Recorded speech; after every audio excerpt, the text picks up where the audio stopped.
শ্রীকৃষ্ণ অর্জুনকে বললেন, হে পার্থ, যদি কোনোদিন পথ চলা কঠিন বলে মনে হয়, আশ্রয়হীন, অবশ্যই একবার শ্রীমদ্ ভগবদ্গীতা স্মরণ করে দেখুন। আপনার পথ চলা অনেক সরল হবে। আমরা অনেকেই কৃষ্ণ খুঁজে বেড়াই, কিন্তু কৃষ্ণ দেখতে পাই না। আপনার কাছেই আছে শ্রীমদ্ ভগবদ্গীতা। তোমার দেখার উপরে নির্ভর করে সৌন্দর্য। কেউ কয়লার মধ্যে দেখে হিরে, আবার কেউ দেখে চাঁদে কলঙ্ক। যে রাধাকে ভালোবাসে, যে ঈশ্বরের প্রতি বিশ্বাস ও ভক্তি করে, আমি তাকে ভালোবাসি, তার বিশ্বাস দৃঢ় করে দিই তার প্রতি। কোনো ঈশ্বর ছোট নয়, বড় নয়। আমি সৃষ্টিকর্তা, আমি প্রকৃতি, আমি কাল, আমি আলো, আমি ফুল, আমি অগ্নি, আমি গাছ। তুমি যেটাই বিশ্বাস করবে সেটাই আমি। তুমি আমাকে যে রূপে দেখতে চাইবে সেই রূপেই দেখতে পাবে। যে ব্যক্তি নিজের জন্য আমার কাছে কিছুই চায় না, তার কোনো অভাব রাখি না।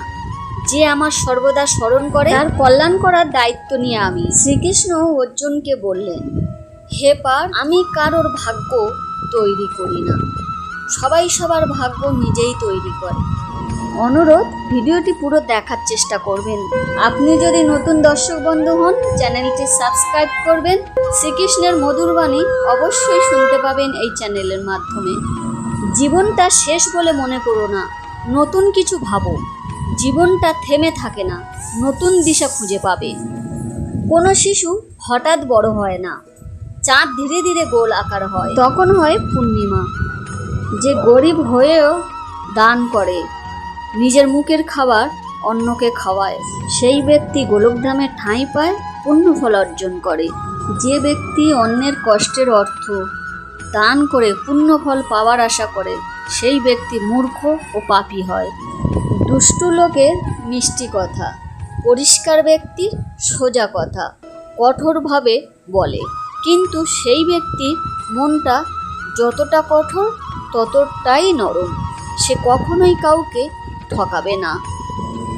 তোমার সমস্ত কষ্ট সেই দিন শেষ হবে যখন তুমি বিশ্বাস করবে, যা হচ্ছে ভালোর জন্যই হচ্ছে। ঈশ্বর যা করে মঙ্গলের জন্যই করে।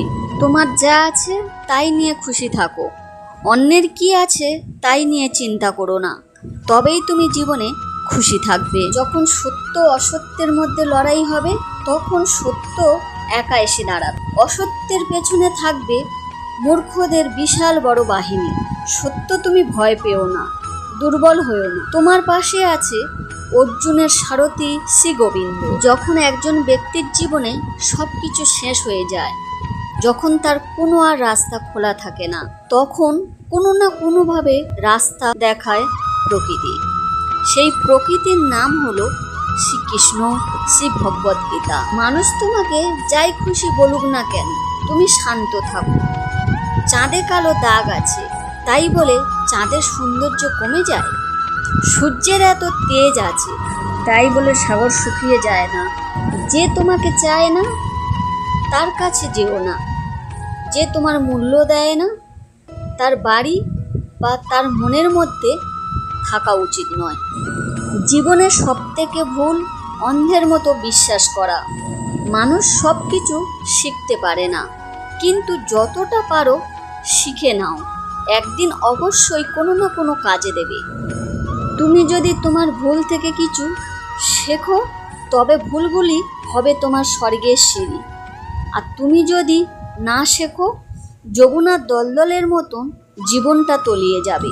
তুমি যদি তোমার ভুল থেকে কিছু শেখো, তবে ভুলগুলি হবে স্বর্গের সিঁড়ি। আর তুমি যদি না শেখো, যমুনার দলদলের মতন জীবনটা তলিয়ে যাবে। সাপ যেমন পুরনো খোলসকে ত্যাগ দিয়ে নতুন খোলস ধারণ করে, ঠিক তেমনি আত্মা পুরনো শরীরকে ত্যাগ করে নতুন এক ভৌতিক শরীরকে ধারণ করে। আমাদের জীবনে কোনো কিছুই চিরস্থায়ী নয়, তাই এত চিন্তা করো না। সন্ধে যখন হয়েছে, সকাল অবশ্যই হবে। জন্ম নিলে মৃত্যু অনিবার্য। সমস্যাগুলি অতটা শক্তিশালী নয় যতটা আমরা মনে করি। মেঘ সর্বদা সূর্যকে ঢেকে রাখতে পারে না, তোমার জয় পরাজয় তোমার উপর নির্ভর করে। তুমি যদি মন প্রতিজ্ঞা করো তবে বিজয়ী অবশ্যই হবে। একজন ধীর স্থির বুদ্ধিমান মানুষ সফলতা গর্বিত হয় না, অহংকারও করে না এবং ব্যর্থ হলে দুঃখেও দুর্বল হয় না। তুমি আজ যা করছো কাল অবশ্যই তার ফল পাবে। আজকে যা কিছু তোমার কাছে আছে বুঝবে অতীতে তোমার কর্মের ফল। কোনো কাজ করার আগে বারবার চিন্তা করা উচিত। কাজ করার পরে চিন্তা করা বৃথা। তবে এতটাই চিন্তা করো না যে কাজটা নষ্ট হয়ে যায়। সংসারে কোনো মানুষ সর্বগুণ সম্পূর্ণ নিখুঁত মানুষ নেই। তাই ছোট ছোট ভুলগুলি সরিয়ে ক্ষমা করো। আবার বারবার ভুল করলে প্রশ্রয় দিও না, ক্ষমা করো না, প্রতিবাদ করো। যখন ভবিষ্যতে কি হবে তুমি জানোই না, তখন তোমার বর্তমান নিয়ে ভাবা উচিত। মানুষকে যদি বোঝালেই বুঝে যেত তাহলে শ্রীকৃষ্ণ থাকার সত্ত্বেও মহাভারত তৈরি হতো না। ভবিষ্যৎ যখন অন্ধকার দেখতে পাচ্ছ তখন বর্তমানে পরিশ্রম করো, অবশ্যই ফল পাবে। চেষ্টা করো, সমাধান বের করো। অর্জুনের তীরের মতন মরুভূমি থেকেও জল বেরিয়ে আসবে। খান্ডপ্রস্থর মতন জায়গায় ইন্দ্রপ্রস্থ তৈরি হবে। কর্ম এমন একটি ফসল, যেমন বীজ লাগাবে তেমন ফল পাবে। তাই সর্বদা চেষ্টা করুন ভালো বীজ লাগাবার। ভালোবাসা সবসময় ক্ষমা চাইতে পছন্দ করে, অহংকার সর্বদা ক্ষমা চাওয়াতে পছন্দ করে। তাই অহংকারের মূল কারণ হলো পতন। যে আপনার কথার মূল্য দেয় না তার সাথে না কথা বলাই ভালো। তোমার কর্মতেই তোমার সবাই চিনে নেবে। মার মতন অনেকেই আছে কিন্তু মা নয়। তোমার দুঃখে বা তোমার বিপদে যারা পাশে এসে দাঁড়ায় না কিন্তু তোমার সুখের দিনে কাছে আসে, তাহলে বুঝবে তার কোনো মতলব বা স্বার্থ আছে। শ্রীকৃষ্ণ অর্জুনকে বললেন, একজন মানুষ যখন সম্পর্ক টিকিয়ে রাখা বন্ধ করে দেয় তখন জানবে তার আত্মসম্মানে নিশ্চয়ই কোনো আঘাত লেগেছে। যে ব্যক্তির মধ্যে ঈশ্বরের বিশ্বাস নেই, বুদ্ধিহীন, অন্যের সুখ দেখে হিংসা করে, সেই ব্যক্তির জীবনে সুখ ও সাফল্য লাভ করতে পারে না। গীতায় শ্রীকৃষ্ণ অর্জুনকে বললেন, হে পার্থ, যারা আমার পরম ভক্ত, যারা সর্বদা আমার স্মরণ করে, তাদের ভালো থাকার দায়িত্ব গ্রহণ আমার। যে ব্যক্তির ভক্তিতে বিশ্বাস নেই, আমার লাভ করতে পারে না, সেই ব্যক্তি বারবার জন্ম মৃত্যুর ভৌতিক জগতে আসতে থাকে। দর্শক বন্ধুরা, আমাদের জীবনের একমাত্র সঙ্গী হলো গীতা।